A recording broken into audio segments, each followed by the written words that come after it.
Ito, sunod, mga kababayan. Ito yung sunod. Huwag po kayong tumawa, ha.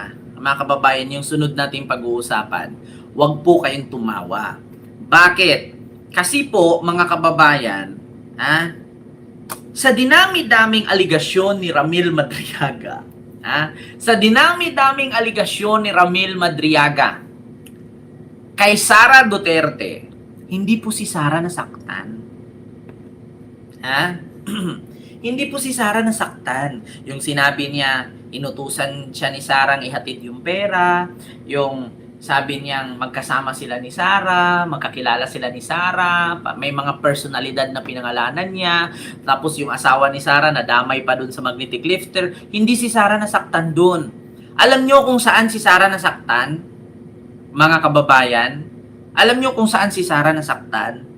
Yung sinabihan siya na hindi siya makapasa sa bar exam kung walang tulong. Alam niyo kung saan si Sara nasaktan? Yung sinabihan siyang bobo ni Ramil Madriaga na hindi siya papasa bilang abogada kung walang tulong sa mga propesor. Mga kababayan, tanong ko lang, hindi ba totoong bobo naman talaga siya? Biruin mo nga yung sa pandesal remarks niya. Hindi nga makapagsalita straight Tagalog pati English tapos sasabihin niya, ito mga kababayan, huwag po kayong tumawa ha. Sa dinami-daming aligasyon ni Madriaga patungkol kay Sara Duterte sa testimonya ni Ramil kahapon, mga kababayan, ayan na mga kababayan, wait lang mga kababayan, isisingit ko lang, isisingit ko lang ito, mamaya na yan kay wait. Sige, dito muna tayo kay Sara Duterte. Ito.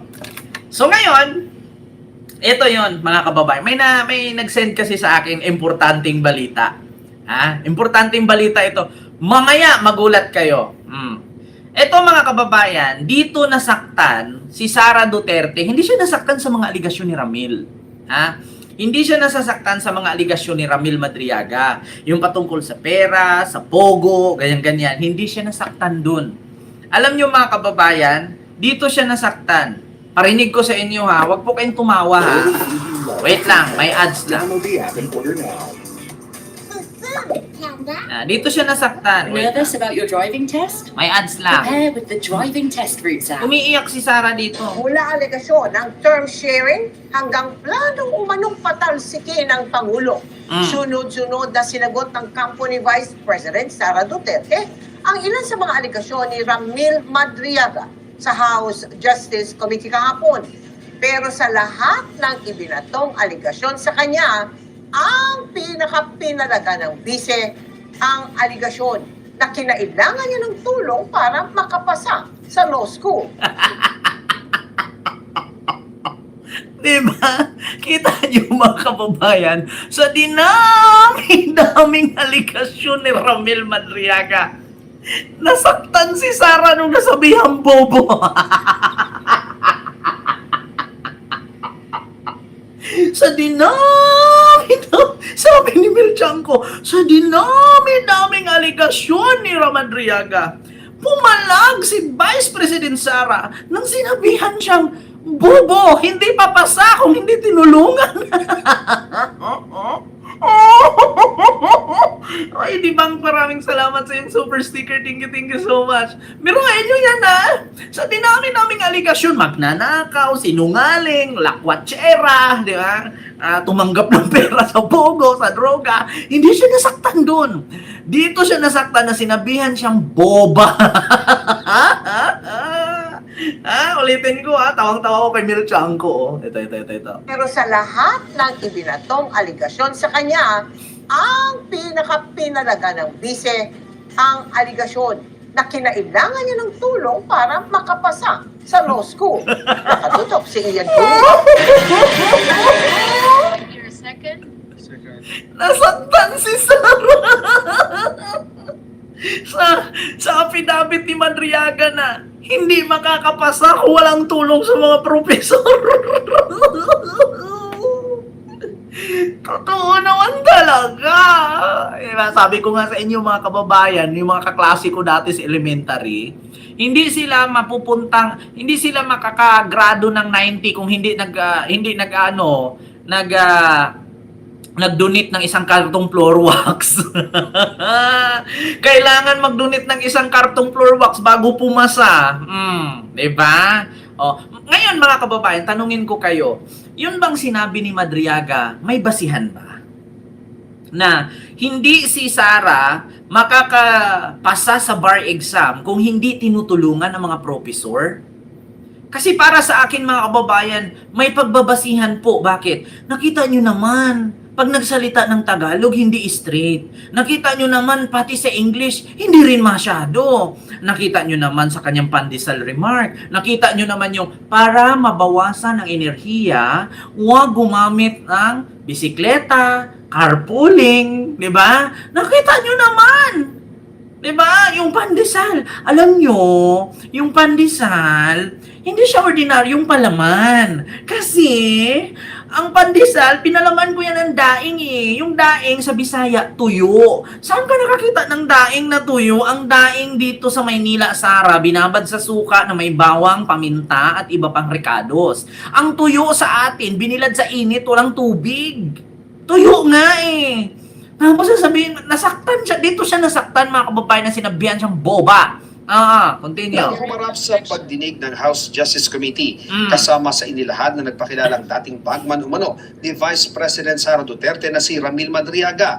Ang naikwento raw sa kanya noon ni Attorney Ryan Ray Kilala na dati raw Associate Dean ng San Sebastian College of Law at dati raw Professor ng BISE noong nag-aaral pa ito noon.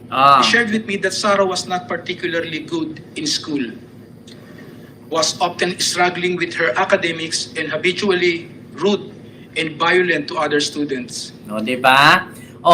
Si Sara daw, sabi ni Ryan Makilala, hindi daw okay sa pag-aaral. Tapos lagi daw violente sa kapwa niya mag-aaral. Violent, narinig nyo? Si Sara bully.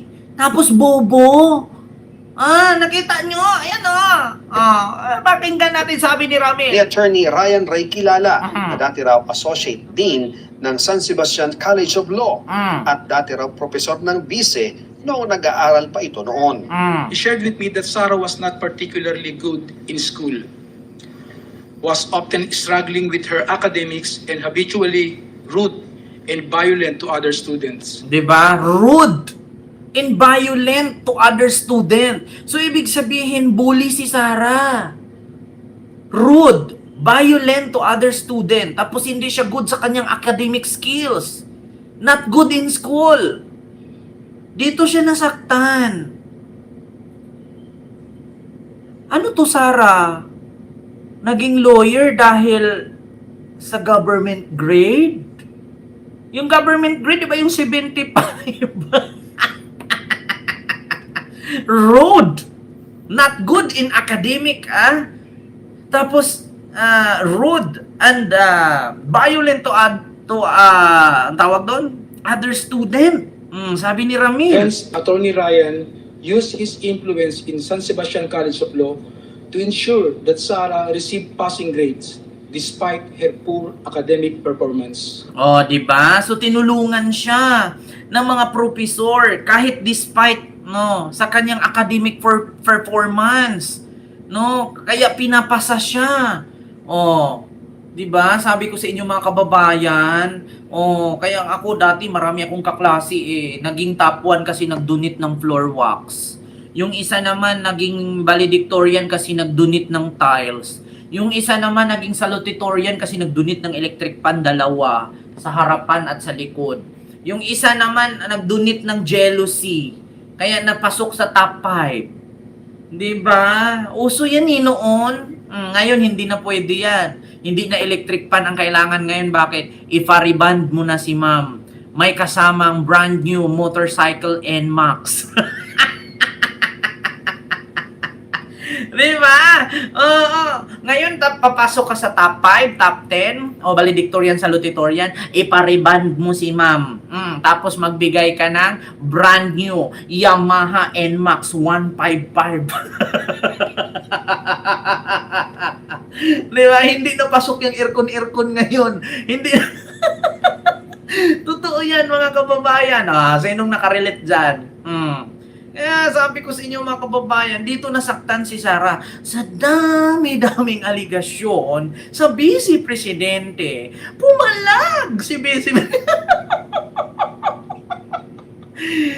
Bago lumabas si Ramil Madriaga, bayan ang testigo sa Kongreso, sa committee, sa impeachment trial ni Vice President Sara, pumalag si Vice President Sara sa dami-daming aligasyon sa kanya.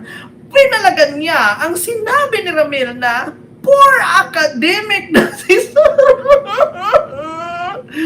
Bratanilla. Poor academic. Ma'am, gawin mo ko sa salutatorian. Bakit? Bigyan kita iPhone 17 Pro Max 1 terabyte. Color orange. Di ba? Dito ako natawa kay kay Mil Chango. Mula alegasyon ng term sharing hanggang planong umanong patalsikin ng Pangulo. Sunod-sunod na sinagot ng kampo ni Vice President Sara Duterte. Na dati raw Associate Dean ng San Sebastian College of Law at dati raw profesor ng BISE noong nag-aaral pa ito noon.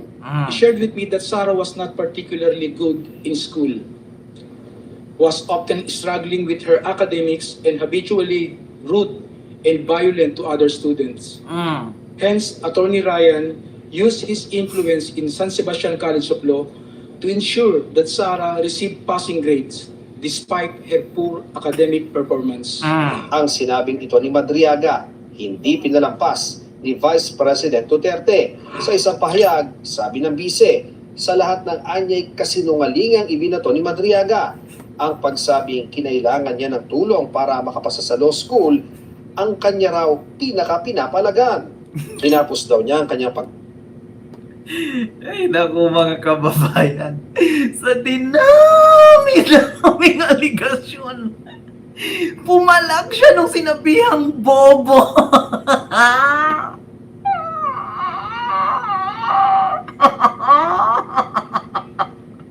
Yung inaligasyonan ka na, tumanggap ng pera sa droga, tumanggap ng pera sa pogo, lakwatsera, sinungaling. Di siya nasaktan. Dito siya nasaktan na sinabihan siyang bobo. Sa totoo lang mga kababayan, ito pala yung kahinaan ni Sara eh. Bobo! Dapat para araw-arawing sabi ang bobo yan eh.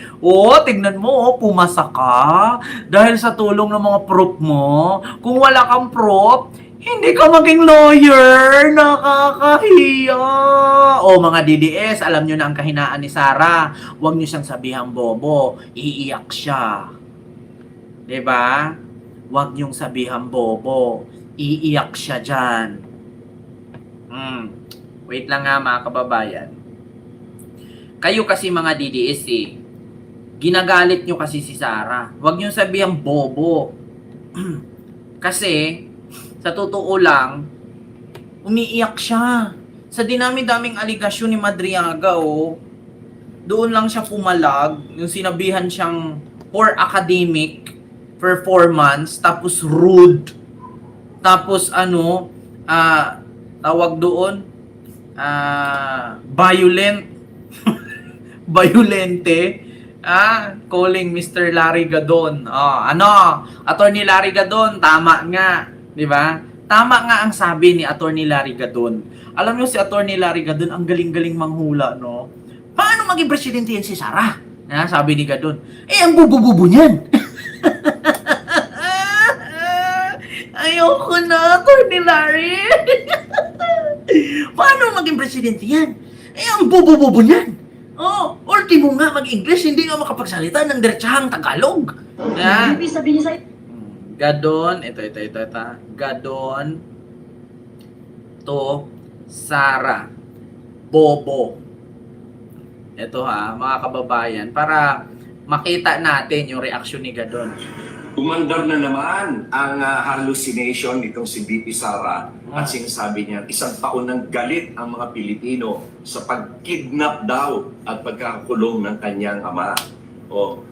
Asan? Asan ang galit?